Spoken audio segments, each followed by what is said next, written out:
Now, as I mentioned before, this tetrahedron, on top of a tetrahedron, on top of tetrahedron is the seal of perfection. When you outline the points and connect the dots on the seal, you would get yourself a hexagon. And then when you take the seal of perfection and you encompass it in a circle, and you make an equator where the points touch on that circle is 19.5 degrees of that equator. So we see that with the seal of perfection, you outline it, you get a hexagon, and with the seal of perfection, and you put it in a circle, 19.5 degrees of its equator is you get 19.5 degrees of its equator when it's in a circle. So keep that in mind as we're about to really dive into this study. Let's look at God's work with his seal of approval. Again, as I mentioned, connecting the dots with the seal of perfection, you get yourself a hexagon. Notice this honeycomb. We know that bees make honey inside a honeycomb. But if you really look at a honeycomb closely, you'll see that the honeycomb is actually a hexagon. And we know that bees don't go to school to learn geometry, so how do bees know how to make a hexagon? Because the Lord gave them that intelligence to do so. And it's funny that the hexagon, which comes from the seal of perfection when it's outlined, is seen on a honeycomb as God describes the promised land to be flowing with milk and honey. In Jeremiah, the Bible says, that I may confirm the oath that I swore to your fathers, to give them land flowing with milk and honey, as at this day. Then I answered, so be it, Lord. Now, why did God choose honey? God didn't say flowing with milk and sugar, milk and crackers, milk and peanut butter, but he chose honey. And I can understand why, because honey reflects his seal of perfection. Take these giant stones here in Northern Ireland. These giant stones here grow in a particular shape. They grow in a hexagonal shape. Now, notice Jesus makes a reference to a particular flower in Matthew. Jesus says that, so why do you worry about clothing? Consider the lilies of the field, how they grow. They neither toil nor spin. And yet I say to you that even Solomon in all his glory was not arrayed like one of these. So why does Jesus make a reference to Solomon's perfect wisdom, where a wisdom no man was like before or after him, to the lilies of the field, saying that the lilies of the field are more arrayed than his wisdom? But notice Jesus doesn't choose any other plant in this comparison. He doesn't say like the roses of the field, or the grass in the field, or the tulips in the field. He says the lilies of the field. Well, I researched and found that this is the lily of the field referring in the Bible. But if you really look closely, why Jesus is making reference to the lilies of the field is because it reflects the seal of perfection. Its shape is created in comparison to the seal of perfection. And you can see on the back of a turtle shell, seal of perfection on its outline, a hexagon. Snow, when snow falls, it makes hexagonal shapes.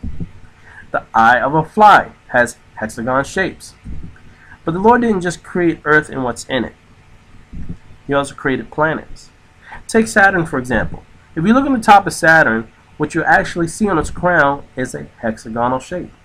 Now what you're actually seeing is jet streams pushing the gas planet in directions to make a hexagonal shape. But you have to ask yourself, how does something like this happen? Well, a law was applied to this planet for it to do so. For example, we have the law of gravity. When we throw something up, the law is written that it must come down. But for this planet of gas, jet streams, it's been altered for jet streams to go in directions to make a hexagonal shape on its crown.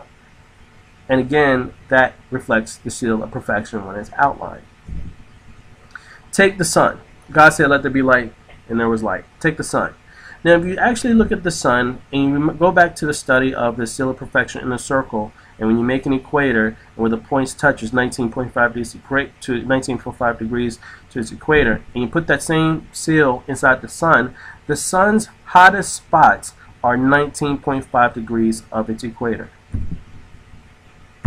And here are other pictures showing that as well. That 19.5 degrees north and south of its equator is the hottest spots on that rock.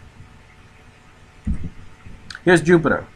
19.5 degrees is Jupiter's storm, or that eye of Jupiter, if you will. And then you have Neptune, 19.5 degrees, same thing. The Ark of the Covenant, Now, if you take the Ark of the Covenant, where it's described how it should be built, and you get all the measurements of it equals 19.5 square cubits. Now, take this for example. When God said, and on the seventh day, God ended his work which he had done, and he rested on the seventh day from all his work which he had done. It took 7 days. But why 7 days? Well, if you take 6 circles, and you put another circle in the center, which makes 7 circles, the spaces in between these circles makes the seal of perfection. So here again, you're seeing the seal of perfection in 3 different ways over and over and over again. But if Lucifer's heart changed from God to himself, did he change the seal too, since it now reflected his perfection and not God's perfection? Again, this was the seal of perfection that originally was given to Lucifer, to reflect God's perfection, wisdom, and everything like that. But Lucifer said that he wanted to exalt his throne above the stars of God and be like the Most High, because his heart was filled with iniquity. So if he wanted to change, then the seal had to change, since it must have different meanings now. So he said he wants to be like the Most High. Well, that must mean can't be the Holy Spirit, so it won't be that. He says he wants to be like the Most High. It doesn't mean he's going to be the Son of God.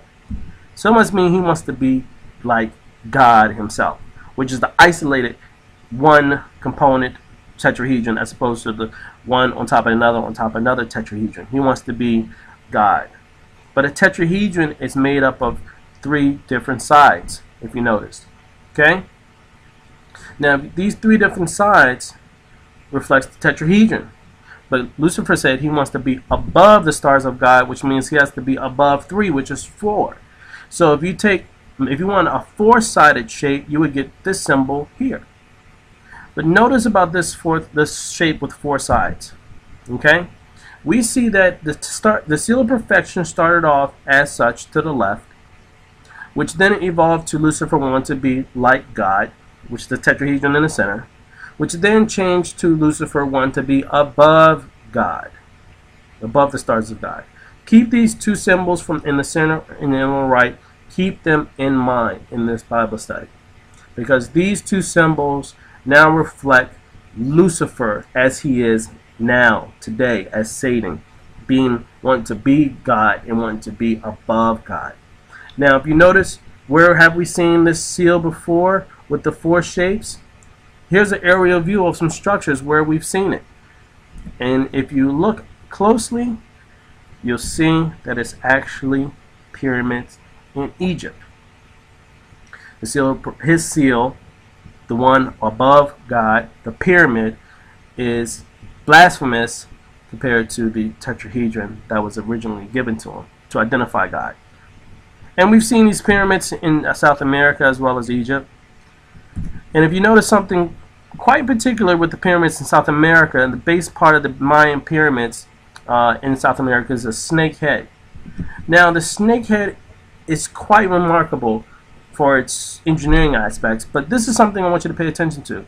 The snake head at the bottom is quite similar because it's quite interesting, because Lucifer's first appearance in the scriptures in Genesis is as a serpent. When Genesis, remember, it says, then the serpent said to the woman, you will not surely die, for God knows the day in which your eyes will be open, and you will be like God, knowing both good and evil.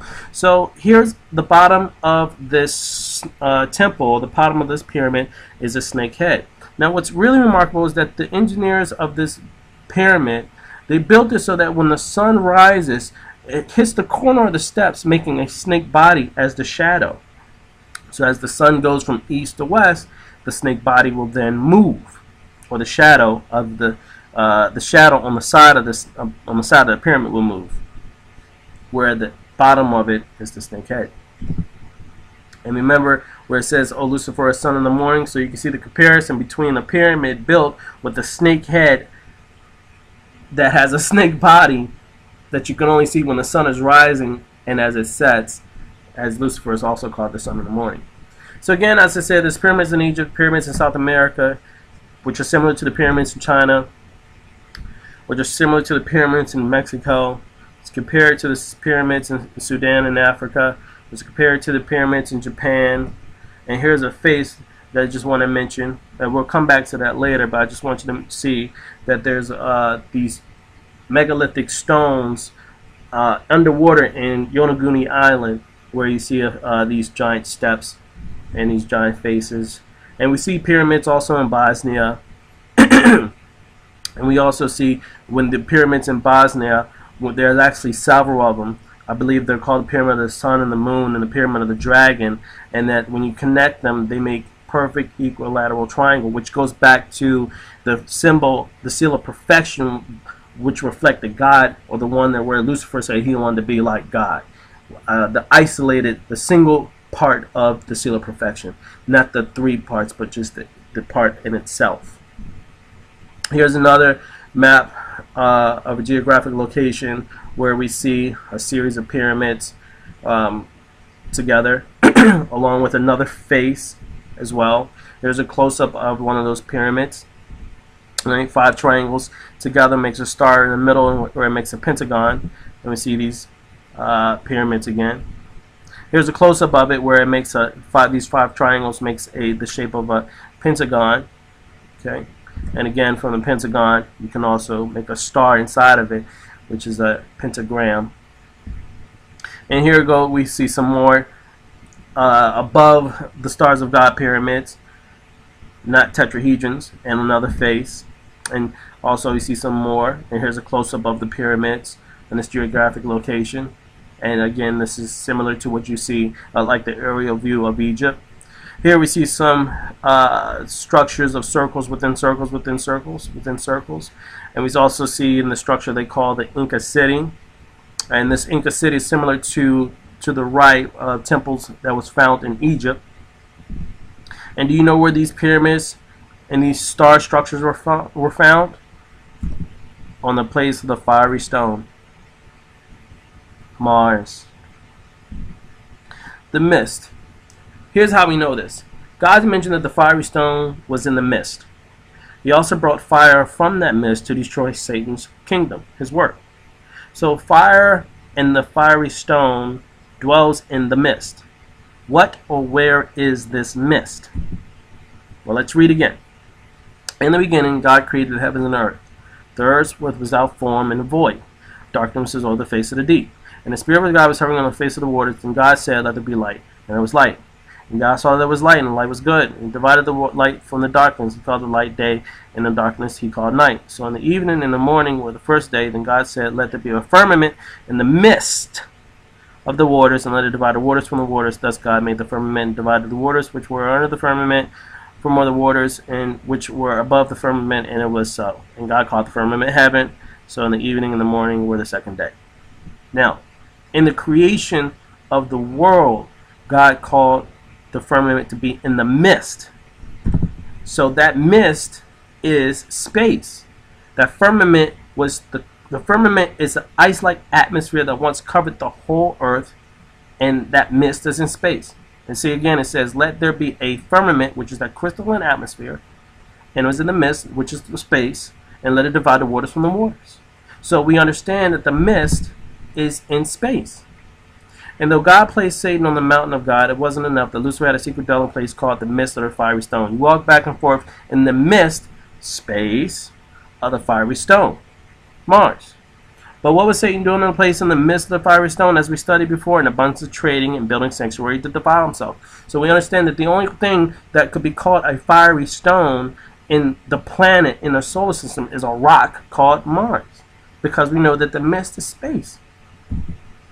And as I said before, what was Lucifer doing? He was making deals, abundance of tradings. But who was he doing the tradings with? He was doing with the principalities, the powers, the rulers of darkness, in the heavenly places, his spiritual hosts, in the wickedness. And it says that in Ephesians, because we don't wrestle against flesh and blood, but against principalities and powers, rulers of darkness, spiritual hosts, and wickedness in heavenly places. These are his followers, celestial beings, who he was doing deals with. Those who sided with him to follow him so that he could become like God, achieving his goal.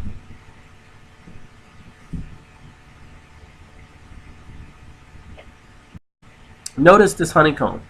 We know that bees make honey inside a honeycomb. But if you really look at a honeycomb closely, you'll see that the honeycomb is actually a hexagon. And we know that bees don't go to school to learn geometry, so how do bees know how to make a hexagon? Wherein you make an equator where the points touch on that circle is 19.5 degrees of that equator. So we see that with the seal of perfection, you outline it, you get a hexagon, and with the seal of perfection, and you put it in a circle, 19.5 degrees of its equator, because the Lord gave them that intelligence to do so. And it's funny that the hexagon, which comes from the seal of perfection, when it's outlined, is seen on a honeycomb, as God describes the promised land to be flowing with milk and honey. And equator is you get 19.5 degrees of its equator when it's in a circle.